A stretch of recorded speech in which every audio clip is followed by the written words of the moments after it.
উৎসব মানেই আনন্দ, উৎসব মানেই মিলন।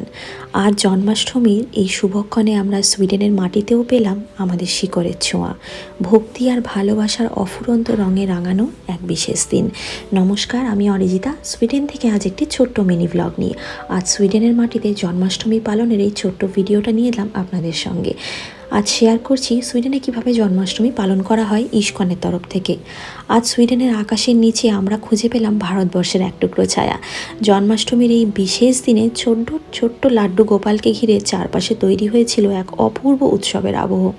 মন্দির প্রাঙ্গণ ছেড়ে একটি খোলা মাঠের মধ্যে সুন্দর তাঁবু খাটিয়ে ঠাকুরের জন্য আয়োজন করা হয়েছিল। ফুলে ফুলে চারপাশটা ভরে উঠেছে আর যেন ভক্তি রসে পরিপূর্ণ হয়েছে সকলের মন। প্রবাসের মাটিতে হয়তো আজ দূরে আছি জন্মভূমি থেকে, কিন্তু এই উৎসব আমাদের ফিরিয়ে নিয়ে গেল শিকড়ের কাছাকাছি, ফিরিয়ে নিল শৈশবে সেই আনন্দমুখর জন্মাষ্টমীর স্মৃতি। আজ সবাই ভারতীয় পোশাকে সেজেছে, কারোর পরনে শাড়ি অথবা কারোর পরনে কুর্তি, আর সকলেই সকলের ছোট্ট ছোট্ট ছানাপোনাগুলোকে রাধাকৃষ্ণ সাজিয়েছিল। আমরা এখানে প্রথমে যাওয়ার পরেই একটু ফ্রুট জুস পেলাম। ছোট ছোট বাচ্চারা যেহেতু ছিল তাই তাদের জন্য বিভিন্ন রকম ফ্রুটসের আয়োজন ছিল।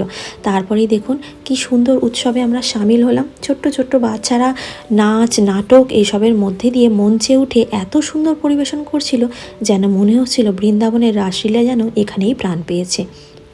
তাদের হাসি, তাদের সরল ভঙ্গি আর গানের তালে তালে নৃত্য সব কিছুই মন ছুঁয়ে গেল।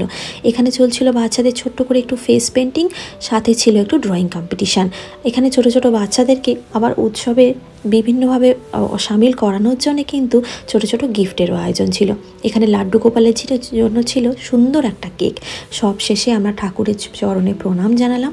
শেষে পেলাম প্রসাদ, ঠাকুরের ভোগ। সেই ভোগ শুধু খাবার নয়, ছিল ভক্তি স্পর্শে পরিপূর্ণ এক আশীর্বাদ। আজকের দিনটা আমাদের মনে করিয়ে দিল, ভৌগোলিক দূরত্ব যতই হোক, ভক্তি আর সংস্কৃতির বন্ধন কখনো ছিন্ন হয় না। সুইডেনের মাটিতেও জন্মাষ্টমী আমাদের এক করে দিল, এনে দিল ঘরের মতন আপন এক অনুভূতি। নমস্কার।